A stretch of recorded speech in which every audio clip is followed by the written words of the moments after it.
Meetings हैं इन तमाम जमातों के साथ इंशाल्लाह अगले एक आधे दिन में फाइनल होकर मुश्तरका कैंडिडेट मैदान में उतर रहे हैं। इस अज़म और एतमाद के साथ उतर रहे हैं कि अब सिंध को सिंध का हक दिलाना है, कराची के वासियों को उनका हक दिलाना है और 2000 जो हमारा इलेक्शन 8 फरवरी का है उसके बाद पाकिस्तान की खुशहाली के नए सफर का आगाज होना है। बहुत शुक्रिया। साहब ये बताएं, आपने कसीरुल जमाती इत्तेहाद का जिक्र किया तो एमकेएम की तरफ से NA 242 में अभी तक कैंडिडेट मौजूद है और उनका डिमांड है कि मियां साहब विड्रॉ कर जाएं, तो कहीं ऐसा तो नहीं होगा कि एंड पे मियां साहब आप लोग सुहाने ख्वाब कराची वालों को दिखा रहे हैं, एंड पे तो मियां साहब विड्रॉ कर दें?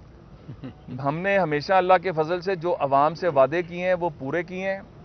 MQM का स्टेक है कराची में, हम उसको मानते हैं।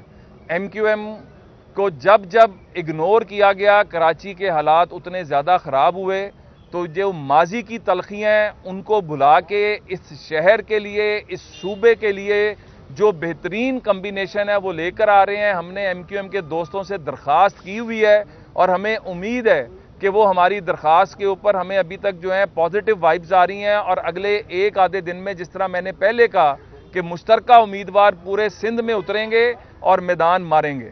साहब आप बताएं कि जो 2013 में मियां नवाज शरीफ ने कराची में अमन बहाल किया था, MQM की आप बात कर रहे हैं, उनके साथ इलाज किया, तो आप दोबारा क्या कराची को उन हालात में भेजना चाह रहे हैं, क्या उनके साथ इलाज? देखिए, मैं बहुत खुल के बात करूंगा। वो फैक्टर्स जिन्होंने MQM के अंदर बैठ के कराची के अमन को सबूताज किया था, MQM के अंदर से ही दोस्तों को ये रियलाइजेशन हुई कि हम लोगों ने सियासत करनी है, तखरीबकारों को अलहदा करना है।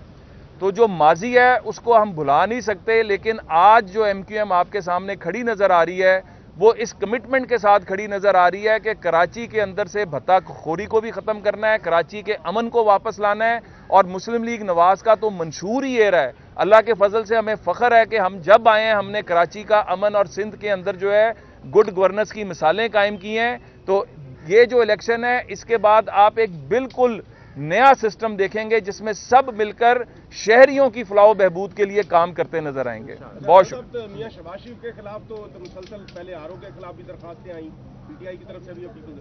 आप लोग बिलावल भुट्टो के खिलाफ कोई आप लोगों ने ऑब्जेक्शन फाइल नहीं किया, क्या उनको कहीं वो हल्का तो नहीं छोड़ रहे आप लोग?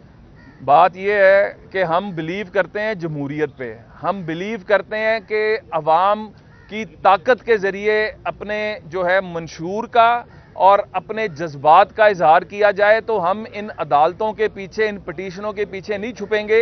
बिलावल भुट्टो साहब का हक है कि वो जहां मर्जी से इलेक्शन लड़ें, लेकिन फैसला करना अवाम का हक है। और इंशाअल्लाह ताला लाहौर जो है वो मुस्लिम लीग नून का था, मुस्लिम लीग नून का है, मुस्लिम लीग नून का रहेगा।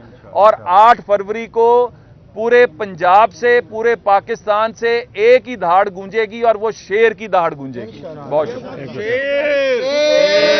कराची में कोई प्लानिंग आप लोगों ने की कि मियां साहब के जीतने के बाद कराची में ये देखें, मियां शहबाज साहब ने तो 2018 में भी कराची के लिए एक स्पेशल प्लान दिया था, हम आज भी उस पर खड़े हैं।